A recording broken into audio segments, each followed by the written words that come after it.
श्री देवनारायण भगवान को मालवा में रहते रहते कई वर्ष बीत गए थे। एक दिन देवनारायण ध्यान में लीन थे, तब अचानक उनको स्मरण हो आता है, अब गोठा जाने का समय आ गया है, इसके लिए मुझे बाबा भाट जी को यहाँ बुलाना चाहिए। तब भैरू को प्रकट होने का आदेश देते हैं। भैरू प्रकट होता है और देवनारायण भगवान को प्रणाम करता है। तब देवनारायण भगवान भैरू जी से कहते हैं, आप सुसनेरी जाओ और वहां पर छोछू भाट है, उनको बुला कर लाओ। उनसे कहना देवनारायण ने आपको याद किया है, अब खेड़ा बसने का समय आ गया है। भैरू जी मालवा से सुसनेरी आ जाता है और छोछू भाट से कहता है, भाट जी आपको देवनारायण भगवान ने याद किया है, मैं आपको लेने आया हूँ। आपके जाने से ही नारायण यहाँ आएंगे और गोठा को वापस बसाएंगे। सुबह छोछू भाट अपनी पत्नी से विदा लेता है और अपने जरूरी सामानों की पोटली भी साथ लेकर टवालिया घोड़ा पर सवार होकर मालवा जाने के लिए निकल पड़ता है। भाट जी भी बूढ़े थे और उनका घोड़ा भी बूढ़ा हो चुका था, इसलिए रास्ते में चलते चलते उसको शाम हो गई। फिर एक जगह उसको बावड़ी दिखाई दी, वहां पर पेड़ से अपने घोड़े को बांधा और डिब्बे में बची। थोड़ी सी अमल खाकर वही सो गया, उसकी अमल भी खत्म हो गई थी। फिर देवनारायण महाराज की ऐसी कृपा हुई कि भाट जी को तो कुछ भी पता नहीं चला और उनको रात ही रात घोड़ा सहित उठाकर जैसे श्री कृष्ण सुदामा को लाया था, जैसे ही देवास के पास में सुला दिया और उनके पास अमल भी रखाया। जब वे प्रातः उठे तो उनको देवास पास में ही दिखाई दिया और उन्हें एक आदमी मिला तो उसने पूछा कि भाई वो कौन सा गांव है। जब उस आदमी ने बताया कि यह देवास नगर है, तब ये देखकर भाट जी आश्चर्य में पड़ गए और उसने कहा कि धन्य है देव तुम्हारी माया, क्योंकि रात ही रात में तुम मुझे यहाँ ले आया। फिर भाट जी ने देखा तो अमल का डिब्बा भी मिल गया। अब भाट जी ने सुबह का नित्य कर्म आदि किया और देवास चला गया। देवास में आकर छोछू भाट साड़ू माता के घर का पता पूछता है तो गांव की औरतें उसको साड़ू माता की हवेली की तरफ भेज देती है। छोछू भाट माता साड़ू की हवेली में पहुंचकर घोड़े को बांध देता है और माता साड़ू को प्रणाम करता है। तो माता साड़ू छोछू भाट को पहचान जाती है और उसे देखकर भावुक हो जाती है।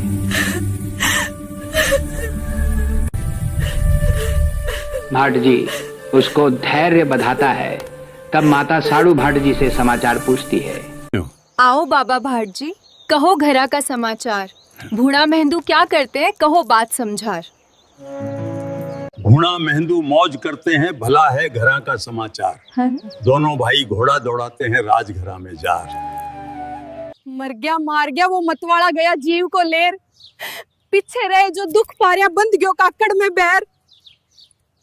समझाया समझे को नहीं लाया पराई नार, खेड़ा लुट गया मारा छुट गया घर बार। दुख पड़ गयो बाबा भाट जी कोप गयो करतार, छोटा सा लाल हमारा रहता पराया घरा में जार। रोवे मत माता सतवंती मन में धीरज धार, थारा सत के खातिर तेरे घर में हो गयो अवतार। राई का पर्वत हो गया धरती माता ने उठा लियो बाहर, बड़े हो गए पांचों भाई वे गोठा बसा लेंगे जार। तुमको बहुत दिनों बाद हमारी याद आई बाबा भाट जी।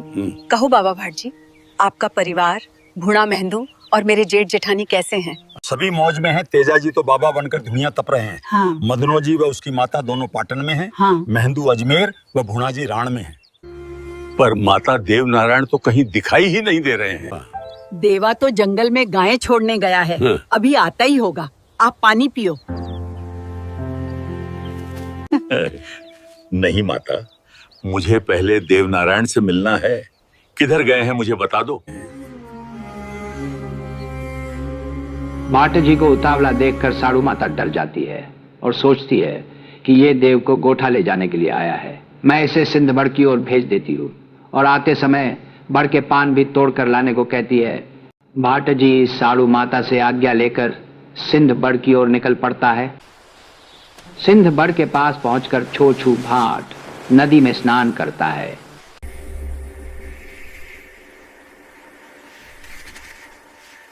आज ये परदेशी कौन आया है, क्या इसको पता नहीं इस सिंध बड़ का रहस्य? बहुत साल हो गए, देवनारायण ने हमें वचनों में बांध रखा है। जब तक ये इस पेड़ को हानि नहीं पहुंचाएगा, हमको भूखा ही रहना पड़ेगा। और फिर वट वृक्ष के पान तोड़ने जाता है।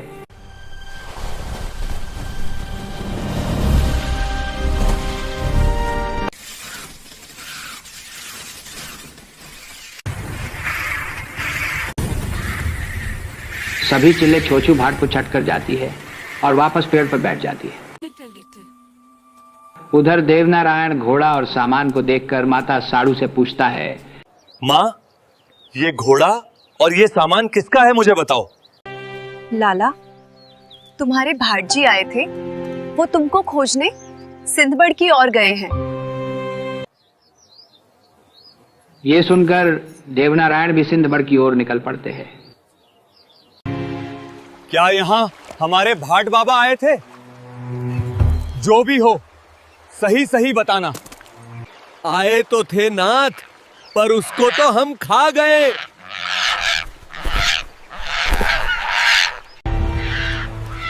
उसे अभी के अभी वापस निकालो, नहीं तो तुम सबकी खैर नहीं है। 4 युगों में जिसने भी खाया पचाया किसने बाहर निकाला? हे नारायण, हमको माफ कर दो। फिर देवनारायण भगवान अपनी शक्ति दिखाते हैं, जिससे डरकर चीले बनी श्रापित भैरव व योगिनियां अपना रूप बदलकर देवनारायण से क्षमा याचना करते हैं। फिर देवनारायण भगवान उन राक्षसनियों से कहता है, तुमको क्षमा तभी मिलेगी जब तुम सब भाट जी को वापस उगलकर जैसे के जैसा जमा दोगी। फिर उन चीलों ने भाट जी को उगलकर पहले जैसा जमा दिया, पर उनमें से एक चील भाट जी की पसली को लेकर आकाश में उड़ गई। उसके पीछे देवनारायण भगवान ने भी अपना नीलागर घोड़ा उड़ा दिया। आकाश में आगे आगे चील पीछे पीछे देवनारायण का घोड़ा उड़ते जाते हैं। फिर एक जगह तालाब के किनारे चील उतर जाती है और मेंढकी बनकर पानी में छलांग लगा देती है। उसके पीछे देवनारायण का घोड़ा भी उतर जाता है और भगवान देवनारायण ने अपने चमत्कार से डिंडवा बनाकर पानी में छोड़ दिया, जो उस मेंढकी को अपने मुंह में पकड़कर बाहर ले आया। बाहर आते ही मेंढकी अपने असली रूप में आ जाती है और देवनारायण भगवान से क्षमा याचना करती है।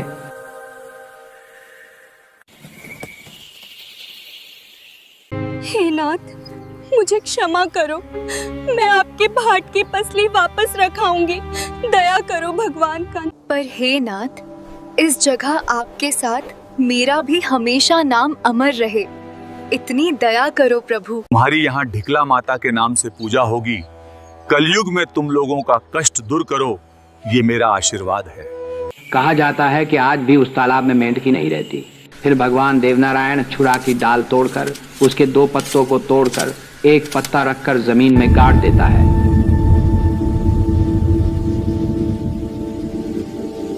और फिर एक पत्थर उठाकर पत्ते के पास में रख देता है। उसी समय वहां एक ग्वाला आता है, जिससे भगवान देवनारायण कहता है,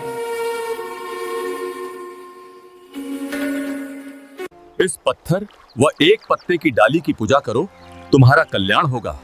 यहाँ सबके कष्ट दूर होंगे।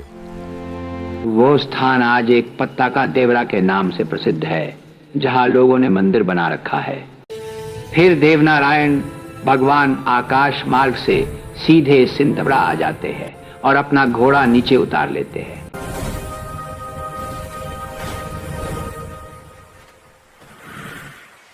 अचानक उसी समय एक अन्य चील बनी राक्षसनी भाट जी की पसली लेकर पाताल लोक में चली जाती है और वहां जाकर छिप जाती है। उसके पीछे देवनारायण भगवान भी पाताल लोक चले जाते हैं।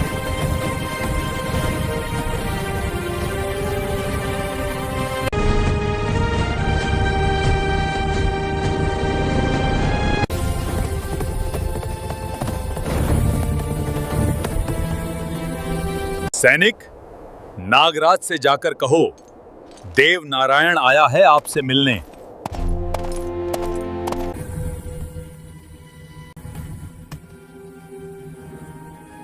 सैनिक नागराज के दरबार में जाकर कहता है, महाराज आपसे मिलने देवनारायण आए हैं।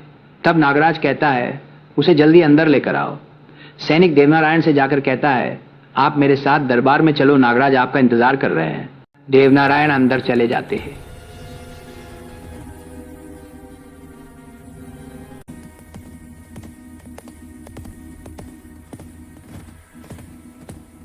प्रणाम नागराज।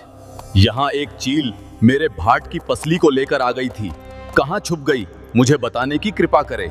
हे नारायण, आप पसली तो ले जाना, पर उससे पहले आपको मेरी पुत्री से शादी करनी होगी। मैं यहाँ शादी करने नहीं आया, मुझे मेरे भाट की पसली चाहिए नागराज।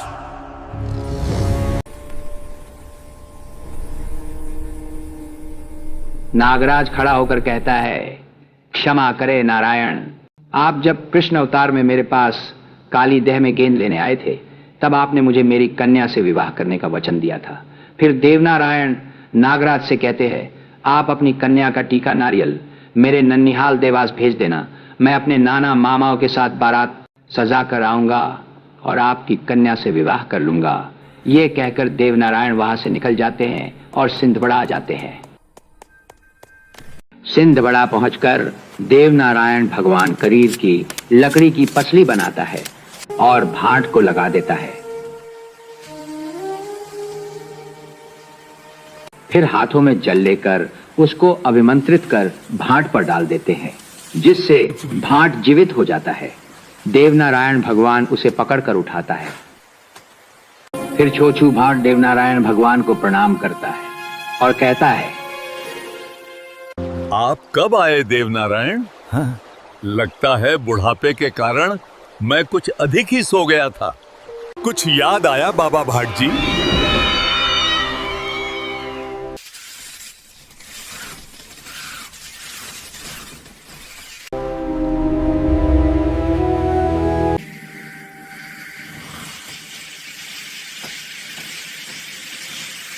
हे 52 भैरू 64 योगिनियों, श्राप से तुम सबकी मुक्ति का समय आ गया है।